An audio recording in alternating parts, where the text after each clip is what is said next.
Hello, my name is Mr. Zuidema, or Mr. Z as the kids call me here, and I teach chemistry.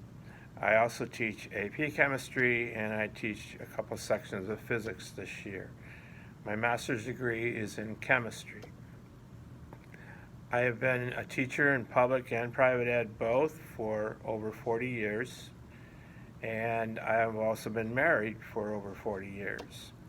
I have 4 kids, 5 grandchildren, and the last grandchild, who is a little more than a year old now, had to have a heart transplant, which definitely made it for a very stressful time.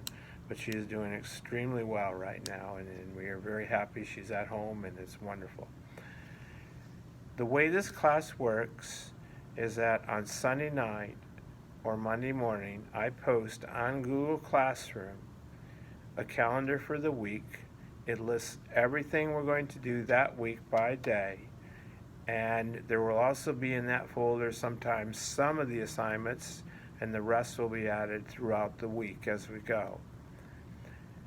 The syllabus for the class, however, is in week 1, and it says syllabus, and it's on Google Classroom. You're welcome to look there, and you can find the rules and standards for the class and the grade scale and whatnot on that syllabus.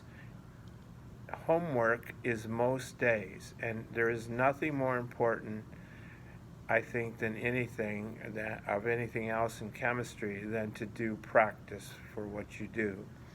It's very true in math, it's very true in chemistry. If you don't do homework, and many students don't think they need to, the result of that usually is much lower scores, and after a while, over time, a person starts getting behind. Chemistry works in the way that you learn on first week, you need on week 5, and you need on week 10, and so forth, and you keep building on that body of knowledge.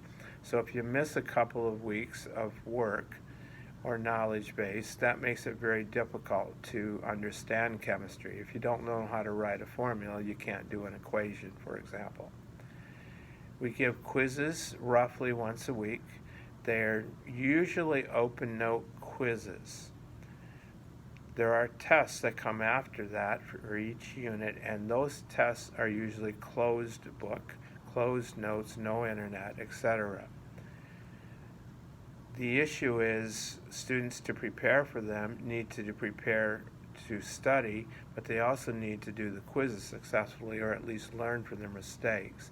That's the intent of how the class is organized. There are also going to be, and are, a lot of labs in this class. We have a year and a half of lack of experience using lab equipment and science equipment in all of our students, and we're going to try to make up some of that this year. Labs are a challenge. They require safety issues, they require using equipment correctly, and they require a lot of thinking and a lot of logical thinking, which is a really good skill to have.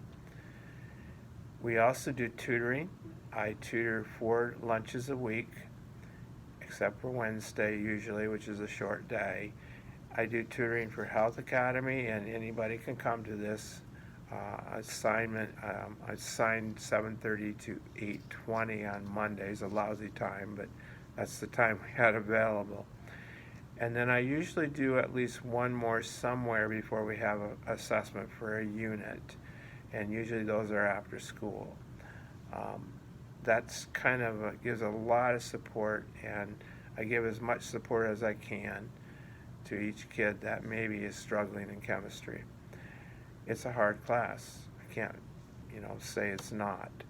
It involves a lot of critical thinking. It requires a lot of problem solving. It requires some independent learning skills, a lot of things that a lot of our students at this school have not done. And so it takes a lot of training, but it has a huge payoff. It opens doors to a lot of careers. It opens doors to some college classes you may not have to take. It also opens doors to certain careers that require chemistry. For example, medicine it's a huge deal in medicine, and 15% of U.S. jobs are medical related. If you have any questions or you have any difficulties, or a student has any difficulties, please feel free to contact me, and we'll see what we can do to help. And just make sure you let me know. and give me time to create a plan for your student if I need to, and I'll do that.